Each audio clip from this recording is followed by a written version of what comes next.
Hey everybody, I'm back! Oh, yeah, this one... Yeah, we're gonna start this year off real weird. Yeah. So, the first video I wanted to do for 2017 was about our impending doom of a Donald Trump presidency. So I figured today I would talk about death. Always a fun topic, and something I've been thinking about too much, but not for weird reasons that you might think, because I've been playing a lot of Bloodborne. And I think Bloodborne is one of the most fascinating games on paper. I feel like if you didn't play games and you weren't in the industry, you would come and you would look at this game and think, what the fuck? Mostly because Bloodborne is centrally about dying. And I think that is very cool and neat that a game, sort of being the most recent major art form, can be about dying, which is something that books and poetry, like Sylvia Plath, and movies and TV shows and stuff, they can be about death. And for some reason, games, despite the amount of dying you do in them, they haven't really been about that. Only sort of recently have games sort of touched on those subjects, like The Beginner's Guide and The Stanley Parable and That Dragon Cancer. I mean, it's weird as like a central mechanic of games is dying, and you do it over and over and over again, and yet I think the sort of impact of death is mitigated, because so often games just sort of make it like, oh, you messed up, you failed, let's go back and try it again and do it better. But I think some games sort of explore death in interesting ways, but Bloodborne is literally about dying. Like, that is the theme, that is the core mechanic, that's the story, that's the plot, that's everything.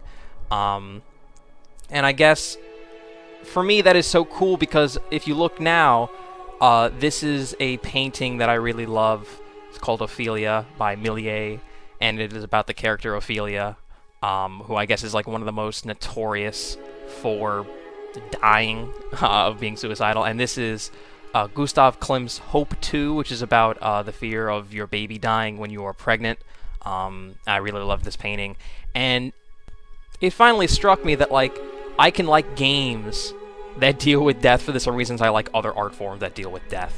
And so I find it fascinating that Bloodborne is a game that, like, the very basic plot, if you look at the lore, you look at, like, what's going on in the world of Yharnam and what your character's there to do and what all the other characters in the world are sort of dealing with, is people come to Yharnam, which is this weird hub of, like, scientific progress, just to cure their afflictions. Like, there's a remedy people are working on with blood in Yharnam, and everyone wants to sort of not cheat death, but just, like, not die. Everyone wants to come there and use the pale blood to sort of solve their diseases or whatever, and then it sort of turns on them, and there's a plague, and everyone's turning into monsters. And besides all the weird ancient alien stuff going on, there's this message of, like, you know, trying to not make a deal with the devil and sort of getting burned, but it's just like trying to, like, mess with, like, getting around mortality and that backfiring, and then you become something even worse. And I think it's sort of cool that, like, the game really relies on a lot of you know, folklore and old stories and tales of monsters and demons and creatures, and it uses, like, old Victorian-era literature in the architecture and in the world, and then the setting and the mood and the music and all this other cool stuff. But mostly, like, you're there to beat up a bunch of monsters, and the monsters are there to try to kill you. Just straight up. They're not there to rob you. They're not there to make you feel sad. You know, there's no other goal than you kill the monster tries to kill you, and the reason that kids are afraid of a boogie monster in their room, or they're afraid of, you know, bears in the wild, or snake bites, or I hate spiders, because those things are trying to kill you. It's the fear of death. That's literally what it is. It is the fear of death personified. And there's just this really cool thing going on in Bloodborne about this, like, there's just this anxiety about not dying and trying to find the pale blood or whatever to fix whatever's going on. And there's this whole like religious afterlife thing about like punishment, and there's churches in the games, and there's all this other stuff going on. But I find it kind of interesting that like Bloodborne and the other Souls games rely so much on religion as a sort of crux that they use in interesting ways to mess with the mythology of the world and the story and the characters. And also, I guess, just in turn by proxy, the Souls games and Bloodborne have basically turned into a religion. Like, you have to convert. It's so strange. Like, you have to be just drenched in it, and something sort of clicks. And then it is just this, like, religious, like, oh my god, I had this out-of-body experience. Like, now I understand it. Now I'm, like, a part of this group of people who are really into this one thing. It is so peculiar the way it works, but Bloodborne was able to do it. Bloodborne is a game that is just able to sort of flip that switch, at least for a bunch of people. It's not for everybody. I get it. That makes sense. It's very difficult. But I just really like that the game designers and Miyazaki, who's the lead director, sort of just sat down and went like, okay, like I just want to make the central mechanic and the theme, and I want to design everything around dying and trying to not die. So if you get hit, you can sort of like aggressively counterattack an enemy and gain your health back. So it's like you're just sort of clawing back at life to try to just not die. And I always really appreciate that the Souls games and Bloodborne, I don't want to call it Soulsborne, that sounds so reductive, but I guess I'll just do that for the sake of brevity. They respect player death in a way that gives it a lot of significance and impact, and I'm not the first person to make a video about this, obviously, but I just really find it interesting that there are some games that really sort of play with the idea of like, okay, your character's going to die, and instead of you losing a life or going back to the start or reloading a checkpoint, like how can we make it more important that you not die or learn from your deaths or make your deaths worth something when you go back and you collect all your blood echoes or souls. How do we take the idea of dying and make it like a sort of check marker that goes across the levels? I just think that is the coolest thing to do. And when you look at famous game designers and very popular and very critically acclaimed great games, they sort of take this fundamental idea and they just sort of spin everything else around it. Famously, Nintendo and Miyamoto does this. I actually have a quote, so I'm going to quote Miyamoto. "We get the fundamentals solid first, then we do as much with that core concept as our time and ambition will allow." And Mark Brown of Game Maker's Toolkit, those series of videos are amazing. You should go watch those. I'll probably link it in the description.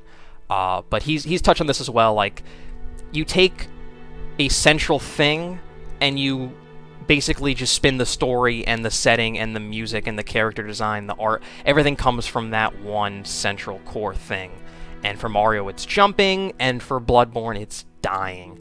And I think that's really great, that's the central thing you're dealing with in the game as a player, and that's also the central thing that other characters are dealing with, and that is sort of just what everyone is all in a tizzy about in Bloodborne.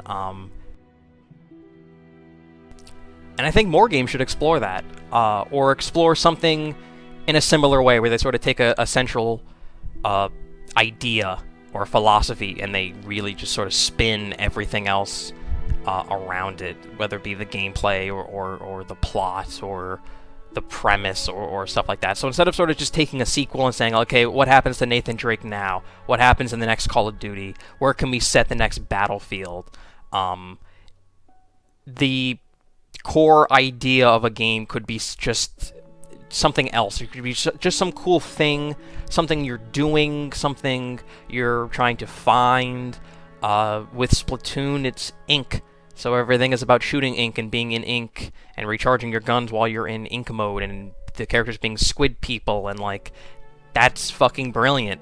Or Gone Home, there's just like a central mystery, and so everything you're doing is uncovering a mystery. You're sort of revealing the layers of who you are and who your family is and what they're hiding, and the mysteries of this house and the mystery of why these people are gone and gone home. Like, taking other ideas and making games about them instead of just being about, you know, Far Cry is now set in this location. And again, I love the Far Cry games, something against them, but like sometimes you can sort of just tell that a game is taking an engine and gameplay and the same sort of tools and just sort of like repurposing them and reskinning them, which again, there's nothing wrong with that necessarily. It can be done really well.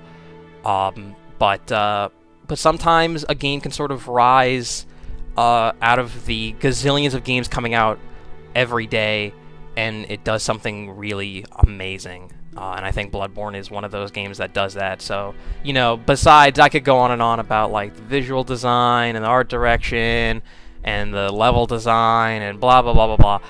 I just wanted to sort of give props to a game that does something different and sort of touches on something that most games don't or take for granted, which is dying. And again, I don't want to sort of rehash what other people have said better than I have about, you know, other games that do dying differently, like roguelikes or Zombie U. You know, there's a whole bunch of other examples about games that do that very well. But I definitely think that Bloodborne is something to, you know, praise, something to hold up.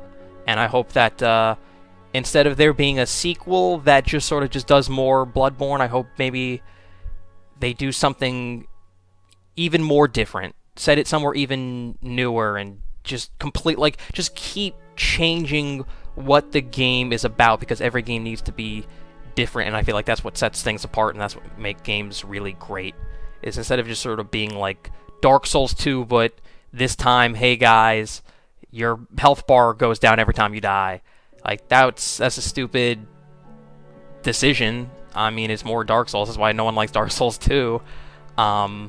But Bloodborne is not just a sequel to Dark Souls, it is its own thing. Even though it is very similar in a lot of ways, those games feel different, they play different, they look different, and despite the similarities, the differences are really what sets everything apart. So, there you go, that is my little rant, I guess. I'm going to try to make more of these videos this year.